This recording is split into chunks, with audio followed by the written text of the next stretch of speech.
छत्रपती शिवाजी महाराज की जय. आता तुम्ही माझं म्हणणं आहे साहेब, स्टाफ वाढवा, तात्काळ लाईट सुरू करा, नाही तर अख्खा चुरबेगाव रस्त्यावर उतरेल, रस्ता बंद होईल साहेब. अरे जय भवानी, जय शिवाजी. छत्रपती शिवाजी महाराज की जय. अरे एमएससीबी प्रशासनाचं करायचं काय? खाली डोकं वर पाय. अरे एमएससीबी प्रशासनाचं करायचं काय? खाली डोकं वर पाय. अरे महाराष्ट्र शासनाचं करायचं काय? खाली डोकं वर पाय. आज आम्ही या ठिकाणी तुर्बेगाव, नवी मुंबईतील तुर्बेगाव, जिथे आशिया खंडातील सर्वात मोठा मार्केट आहे, त्या मार्केटच्या शेजारी असलेला हा तुर्बेगाव आहे.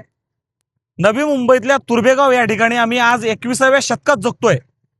या 21व्या शतकातील हे नवी मुंबई शहर, आम्ही सामान्य नागरिक सरकारकडे टॅक्स भरतो, परंतु आम्हाला सेवा सुविधा मिळत नाही.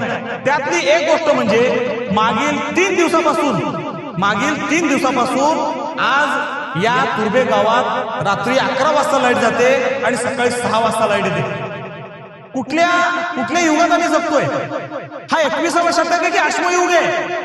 असं आम्हाला वाटतंय. आता हा जो मशाल आहे ना, हे अश्मयुगातील लोक हे मशाल पेटवून जंगलात शिकार करायला जायचे. या मशालीला पेटवून आम्हाला सुद्धा दिवस रात्र काढावं लागते.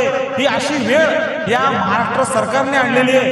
म्हणून आम्ही आत्ताच हा मशाल पेटवून आंदोलन या ठिकाणी आम्ही केलेलं आहे. आम्ही या ठिकाणी या आंदोलनाच्या माध्यमातून एमएससीबी प्रशासनाचा आणि या महाराष्ट्र शासनाचा आम्ही जाहीर निषेध व्यक्त करतो. मित्रांनो, हा महाराष्ट्र कुठे नेऊन ठेवलाय?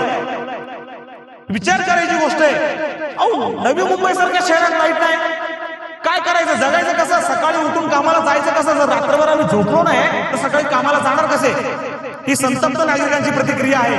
येत्या जर 7 दिवसामध्ये ही लाईटची व्यवस्था, सेवा सुविधा जर व्यवस्थितपणे सुरळीत झाली नाही तर एमएससीबीचं ऑफिस तोडल्याशिवाय फोडल्याशिवाय आम्ही राहणार नाही. जय हिंद, जय महाराष्ट्र.